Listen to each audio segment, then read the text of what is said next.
Welcome back to the channel. This is 5 Finger Tree Punch, and this is the Hardcore Series, week 45 through 49.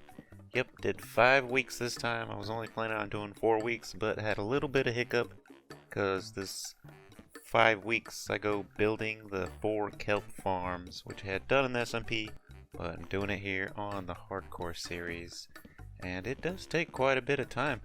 And I'm out getting wood because I need lots of wood to finish the floor that I'm going to be putting the kelp farms on. So I do finish the second floor and I go right into making the kelp farms. So I do end up doing a lot of farming as well this week. And I go out and get me a little bit of kelp because I couldn't find it. And yeah, get both those kelp farms up and we'll get into it here in a second. And yeah, I had to ran back to my old base just because I do a lot of farming, but I thought I'd save myself a little bit of farming. So I was going through a couple of my old chests from my original base, and yeah, I found a lot of stone bricks, so that was cool. And yeah, it's a shame I don't have shulker shells, because I have a lot of cobblestone in here too that I could have brought back. But the trip's quite far, and I can't be making this trip all the time. But I did get some resources, so that was good, and I think it was worth the trip. And yeah, get right into starting the second floor. I take about 20 blocks off of each side, so the original bottom circle is 64 wide. This inner circle with the hole in the middle is going to be 40 less than that, so it'd be about a 24 wide circle in the middle. So I just build out and then go right into where the circle would be, and then I place those blocks, and yeah, that's how I get that done with this. It's not really that dangerous because I do have my feather falling on, but and I had to measure out how much room I was going to need for the kelp farms. So the kelp farm it's about 11 wide, 11 deep from the front of it. So 11 plus I wanted a few more blocks in the front, so I went ahead and just took the 20 off. And yeah, I end up putting birch here in the middle, but it looks kind of wonky later on when I'm looking at it. But yeah, I come out from all 4 sides and then I connect the edges just to make sure that I did measure everything out right. And yeah, already got all the spruce in. Now just lay in the little gaps here with the birch. Same design, and doing the planks here in the middle so I get that little depth when you look from underneath of it. We'll get a look at that later when I go down underneath and finish all this up. But yeah, I had to get a lot of birch for this. But yeah, just filling in the little edges here, and it did come out pretty symmetrical. All 4 sides have the same little half design there on the edges. And I did find one anomaly. I think I had messed up on the border. But yeah, this took me quite a bit of time. This probably took the first whole week of me trying to just finish off this second floor here, because as you can see, it is getting dark as the sun is setting, and I'm constantly having to go back and forth. But I decided I would just bring me a bed and sleep up on the work site. Yeah, maybe a taco truck will come by and get some food. Not. But yeah, see here you can kind of see how the edging does not match up, or it looks weird when the sections kind of fill into it. But yeah, fix that right up and switch that all to birch, because that's how it should have been, or I think it looks better that way anyways. But yeah, the design came up pretty good. Yeah, I need to put some fence up there just so I don't fall down, but yeah, I don't get around to that because I'm really trying to get this kelp farm in, at least during this set of video, because yeah, the outside looks pretty alright, but I'm gonna have to set up water around there. And here's a look at the inside. Yeah, this little dark, the way it looks dark and shadowy on the sides here, it looks pretty good. I don't know if I'm gonna need footlights on the top, but I'm gonna anyways, just because it's such a large area, it needs plenty of decoration. And I didn't have quite enough iron, because I was gonna need a lot of iron to get the materials for these kelp farms, because I believe the pistons require iron. I believe it's the pistons. Could be wrong there. Could be the observers. I think the observers are redstone and quartz. So, but I definitely needed iron either way. So I was just back in the mines, vein mining, branch mining, however you call it, and just looking for iron mostly. But I end up running into a problem because I don't have enough cobblestone to make the stone and smooth stone that I needed. So yeah, I end up having other sessions of mining, but I did do a long session here just trying to get all the iron I needed. And I had pretty much collected majority of the materials I needed, at least the base materials, the 300 observers and the 300 pistons. And I like to get me a chest and bring it up to where I'm going to be working at, just to save me time from running back and forth, because it'd just be silly. So yeah, come up here, throw me down a chest, and this will be my work site for the 4 kelp farms, and we'll have all the XP and fuel we need. And yep, there's the 300 observers, and I do have all of the pistons. I lose track of the last 44 somewhere, but I do end up finally finding them. I forget where I put them. I think my inventory is full, so I had to set them down somewhere else. But as you can see, I'm a little short on the smooth stone. Now I have plenty of redstone. The only part I need redstone for is the back of the observers, so that they can power the pistons. And of course, I always forget the sand. Always forget the sand. It's the one thing I forget, like, as if I have plenty of glass, which I don't. So I spend an entire day out here just farming sand, and this is right across the water from where I am. I really don't like to mess up the land too much like this, but you know, gotta do what you gotta do. I need that glass. Don't need the glass, but you know, it looks better with the glass either way. So yeah, and I had to make me another diamond shovel. Won't have this problem once these kelp farms are up, because I'll have all the XP I need to enchant and to get mending on everything and be able to heal all my tools up. But yeah, there's all the materials. It's actually not all the materials, because yeah, I don't have all of the smooth stone that I need and all the glass. I actually have to do another session later, and this is the foundation of these kelp farms. You start with a 4 wide, 4 deep, anyways, and a 19 wide base, and then you work your way up. Now this is the first one, or one of the first ones, but I think it might be the third one. I think it's the very next one. As I'm laying it, I end up laying it too wide. I don't know how I miscounted.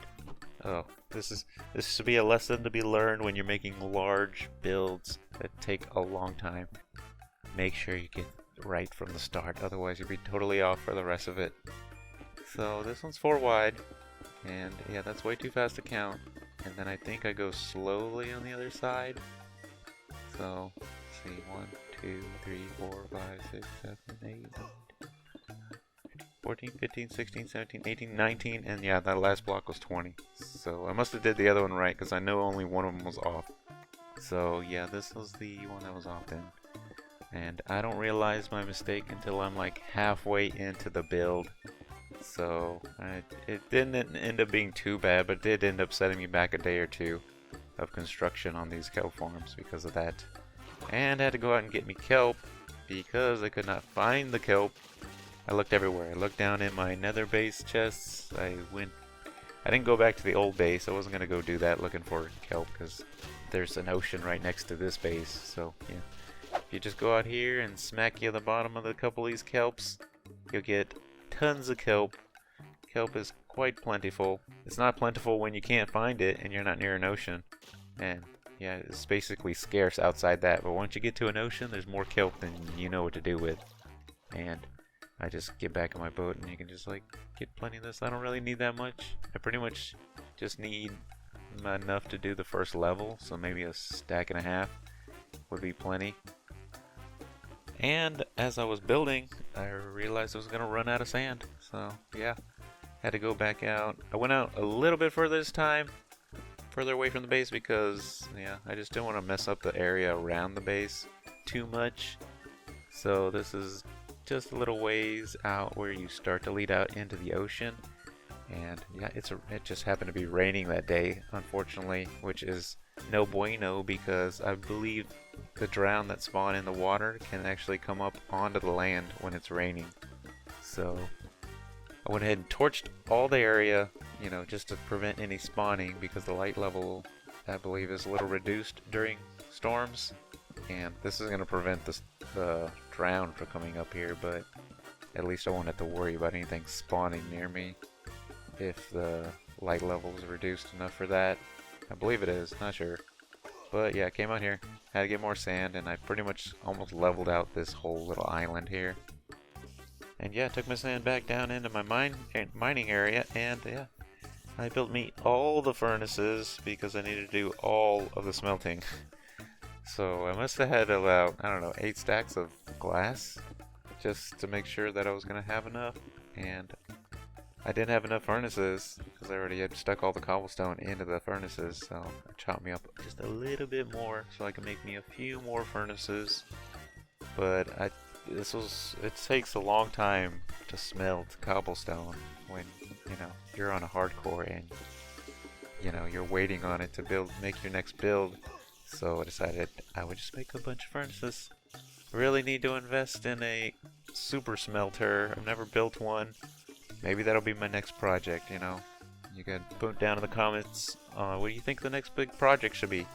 Should I make a massive auto smelter, or should I just stick with this ridiculous 30 furnaces in a square and manually place everything in it? Auto smelter will probably be alright because I have plenty of fuel for it, so. And this is about halfway into building the kelp farms. So, yeah, it's a bit tedious. Well, you start off with a couple of buckets, but once you get the first layer done in the farm, then you have all the water you need. You have infinite block sources. So this is just me filling it up, going layer by layer, placing in all the observers and pistons and the kelp on top of there. And yeah, just once you go up a couple levels, it's best to just go ahead and start putting the water in as you go. Otherwise you'd have to jump all the way back down in there and do all the water at once. But it's a little tedious, but it's not too crazy. If you do the whole one side of it, the little 4 wide side, and then you go back and just do down the line, it'll go ahead and start filling up the entire thing.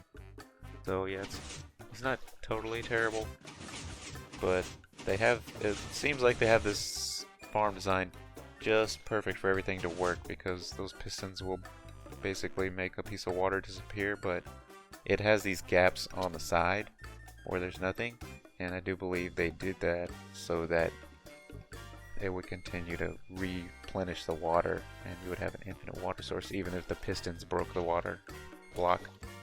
So yeah, it's pretty an ingenious design, this farm. I like it. I like it a lot. And yeah, this is about the time I realized that this is the moment I realized I messed up. Because I have a set number of observers. I only made as many observers and pistons as I needed.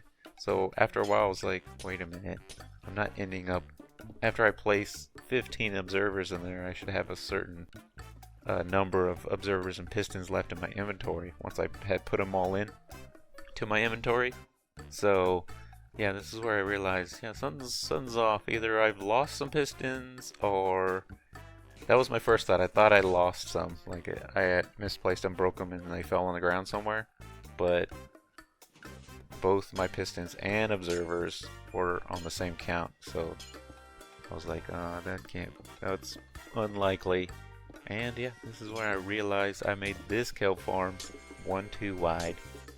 So this set me back a day or two, having to break out this stuff and then to replace all the blocks on the inside and then tear down the ones on the outside.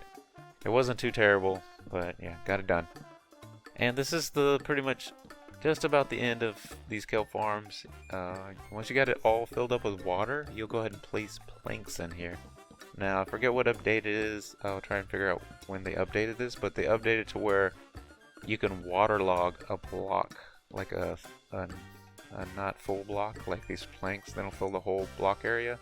So you can have that plank and there can still be water in that area, and it's considered what they call waterlogged.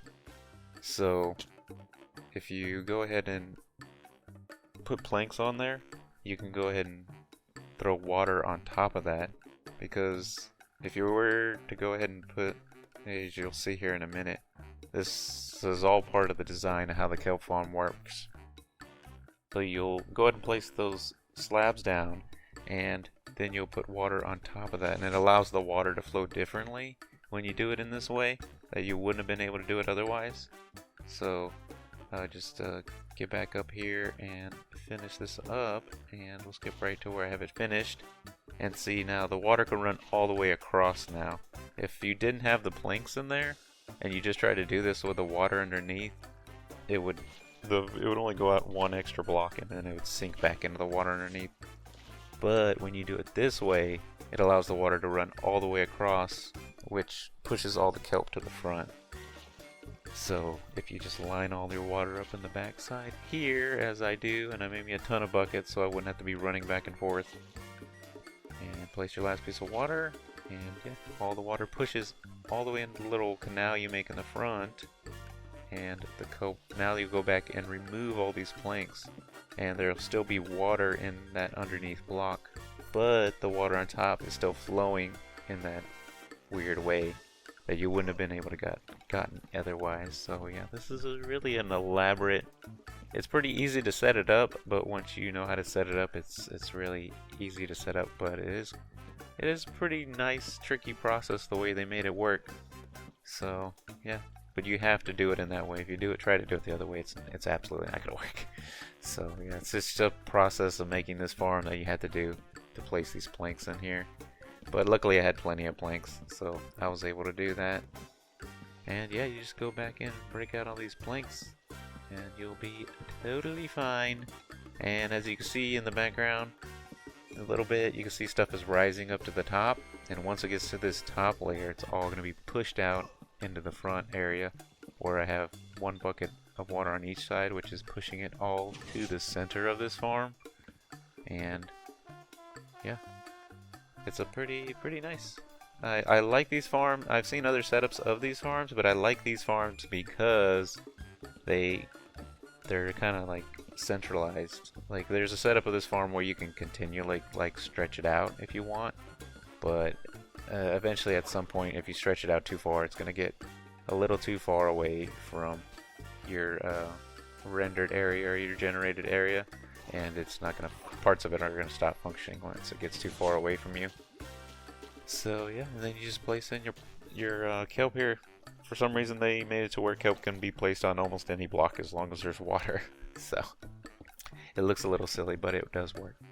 And yeah, pretty much finished with the kelp farms. The last piece was to go ahead and mob proof the top of these farms. So just grab yourself some slabs and throw them on the top, and nothing will be able to spawn on top of your farm. Because yeah, that's the last thing I need is to make these big farms and have stuff just raining in from on top up here. Now the one thing that I'm not sure of is these little back areas where the redstone is. You can't see it at the moment, but yeah, I got them all set up with the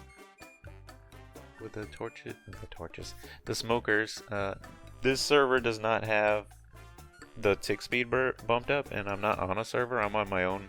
This is a single player world, so, and it's on hardcore, so you can't manipulate the world. I don't believe you can, and I didn't just because that'd be counterproductive. Then I might as well just play on regular survival mode. But so yeah, you only need one smoker when you make these farms. Seems like that wouldn't be enough, but yeah, they produce pretty quickly. But you would think with 75 pistons per farm that, and observers and kelp going, that you would produce ridiculous amounts of kelp. But it's pretty manageable. It's not too crazy. So yeah, and I threw lava. I used lava buckets to go ahead and get these started. And once I get enough kelp, then I'll go ahead and start cycling the kelp through. As long as you put the kelp in blocks. A block of kelp burns about 20 items, I believe. I'll double check, but I believe it's 20. And so you have enough kelp to go ahead and burn up more kelp, and then it'll create a infinite process where you still end up with extra fuel. But yeah, got the kelp farms all finished up, and now I will have all the XP and fuel that we need for this hardcore series. This is a game changer here. Big game changer. I will be able to, well, that'll be the next thing I do. I'm gonna go ahead and let the XP run up, Looks like I'm at level 26 right now, and yeah, it's looking pretty massive already. So a little too massive of a build to be doing on hardcore, but yeah, I'm gonna switch to probably going to months at a time. So yeah, so if you put down in the comments some kind of build you want to see, hopefully it's a build I can do within a month's time of gameplay. If not, I could sometimes stretch it out by working underground if I need to, because then I can work through the night, and that pretty much doubles the amount of time that I can play during each day. But yeah, these kelp farms came out pretty nice. Unfortunately, I did have the hiccup where I misbuilt one of them, but got it all fixed, and it's all super symmetrical. The walls are looking pretty nice. I like the way the walls came out, and this ceiling looks pristine. It just needs some lighting, I think, and it'll look pretty good. And I gotta get some storage space down here for sure. But yeah, that concludes the episode, and I hope you enjoyed it. If you did, smash that like button and consider subscribing if you haven't already. And I will see you next time. See you!